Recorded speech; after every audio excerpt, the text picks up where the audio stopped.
um novo imposto nos investimentos e essa tal da diluição no Banco do Brasil. Mesmo que você queira saber apenas de um assunto ou de outro, assista os dois porque eles têm uma correlação aqui. Sobre bonificações, aumento de capital, dividendos, está tudo correlacionado aqui com esse novo imposto também, tá? Vamos começar aqui com o Banco do Brasil, a gente vai ali aos poucos, tá? Então nós temos aqui o Banco do Brasil com essa assembleia que vai provavelmente aprovar o aumento do capital autorizado até 150 bilhões. No objetivo de quê? De flexibilidade e agilidade. Então não necessariamente vai aumentar o capital nesse primeiro momento, mas com a possibilidade de aumentar até 150 bilhões. Nós temos ali o capital do Banco do Brasil no momento em 120.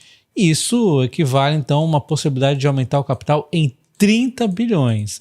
E aí vem aquela dúvida que foi me perguntada no Instagram, no YouTube, o pessoal está na dúvida se o Banco do Brasil vai fazer bonificações. Eu acho curioso que essa possibilidade de bonificação no Banco do Brasil tem feito o pessoal perguntar sobre diluição aos acionistas, e não necessariamente sobre a bonificação, o que não faz tanto sentido, porque o que vem a ser diluir os acionistas? Essa é a primeira resposta que nós vamos obter aqui. Na bonificação nós temos um aumento de capital, que é o dinheiro saindo da reserva de lucros para o capital da empresa. E no meio de tudo isso, a empresa pode fazer bonificação, que é aumentar, emitir novos papéis e entregar aos seus acionistas, como bonificação. Ao invés de pagar dividendos, a empresa paga em ações. E com isso, obviamente, a base acionária, né, o número de papéis aumenta.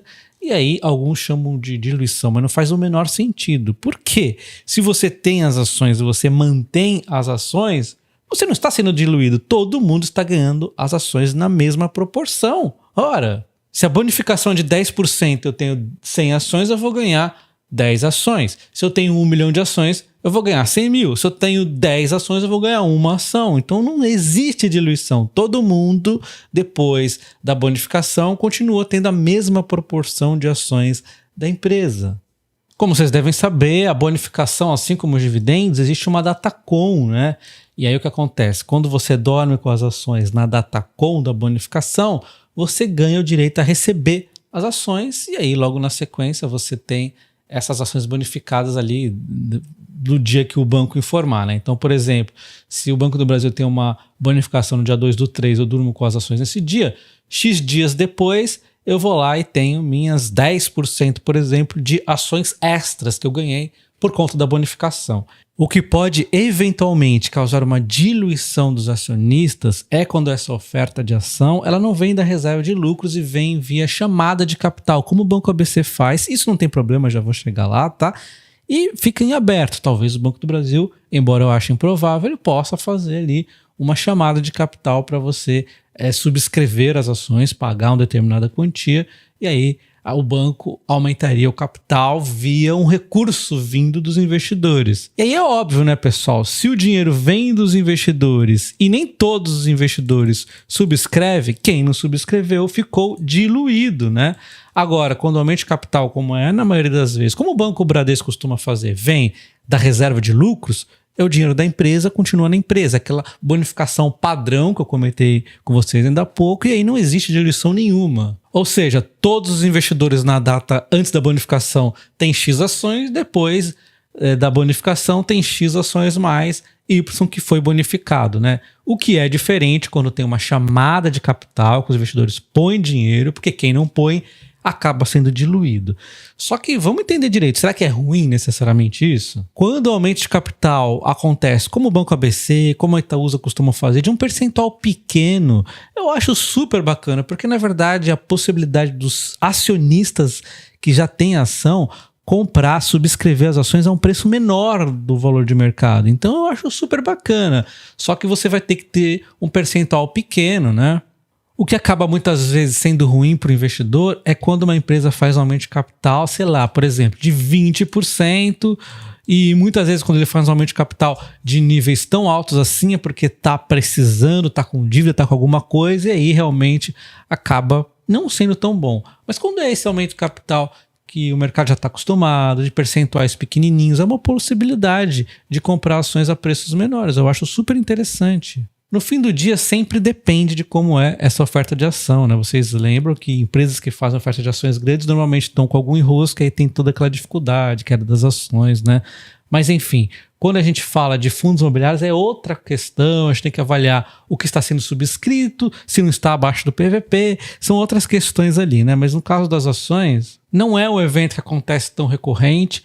As empresas que o fazem de forma relativamente recorrente fazem percentuais pequenos, o que eu acho, de novo, repito, acho interessante. Quem é buy and hold dessa ação vai gostar de poder comprar elas mais barato. Então, para o Banco do Brasil chegar a essa questão da diluição, é extremamente improvável. Ela teria que, por exemplo, fazer essa subscrição de 30 bilhões, que aí já é um valor mais relevante, pedir a chamada de capital dos acionistas, e aí quem não subscrever vai ser diluído. E como o valor seria relativamente grande, de 30 bilhões, entra naquele cenário onde não é tão bacana, né? Pô, talvez eu não queira aportar no Banco do Brasil nesse momento, mesmo com um desconto, fazer um aporte grande. Agora, mesmo o Banco do Brasil faz ali uma subscrição que seja de 5%, aumente 5% a minha posição, a um preço que normalmente tem um desconto bem bacana. Quando essas subscrições são pequenas, o desconto inclusive costuma ser bem bacana, né? Não teria problema. De novo, o problema é quando a subscrição é aquela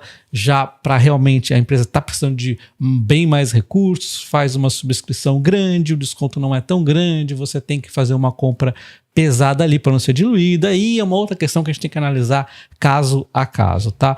Mas, de modo geral, eu vejo que a probabilidade de acontecer uma subscrição negativa, ruim aqui para o Banco do Brasil é muito, muito significante. E sequer está sendo comentado ali que vai ter um aumento de capital via chamada de capital dos acionistas. Então eu acho que ficou claro que é extremamente improvável, na minha opinião, que o Banco do Brasil vai fazer uma subscrição ruim que vá diluir os seus acionistas. Uma subscrição ruim seria o quê? Uma subscrição grande com um desconto não tão grande. Por exemplo, tá? O Banco do Brasil está a R$30, a subscrição é a 28 de, sei lá, 40% das ações. Só um exemplo. Isso aqui é uma subscrição ruim. Pô, eu não quero colocar 40% da minha posição do Banco do Brasil aumentando, sendo que não é um desconto tão grande, eu não quero fazer esse aporte. Enfim, um exemplo, tá?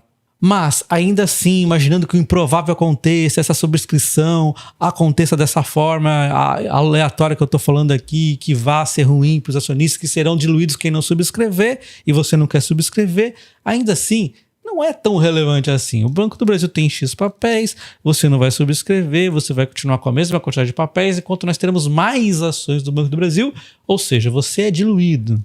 Só que ainda assim não seria relevante para você. Por exemplo, o Ministério da Saúde, da Economia, eles não querem aqui ser diluídos, eles querem continuar sendo controlador.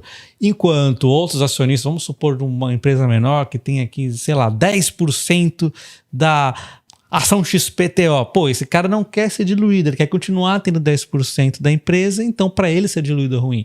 Agora, você que tem 0,001% da empresa, não faz diferença nenhuma você ser diluído ou não.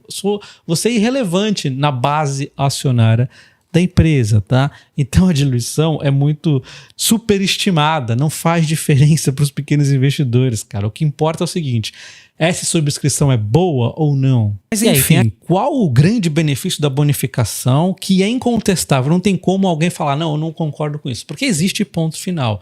É o ganho tributário, pessoal. Quando nós temos ali uma bonificação, tem o custo de aquisição, né? Nós não compramos essas novas ações no mercado, mas nós temos mais ações agora. E quando nós ganhamos novas ações, elas são reajustadas pelo percentual da bonificação. Então, as nossas ações acabam tendo um desconto ali pós a Datacom, né? Assim como nos dividendos. Esse desconto causa um ganho tributário.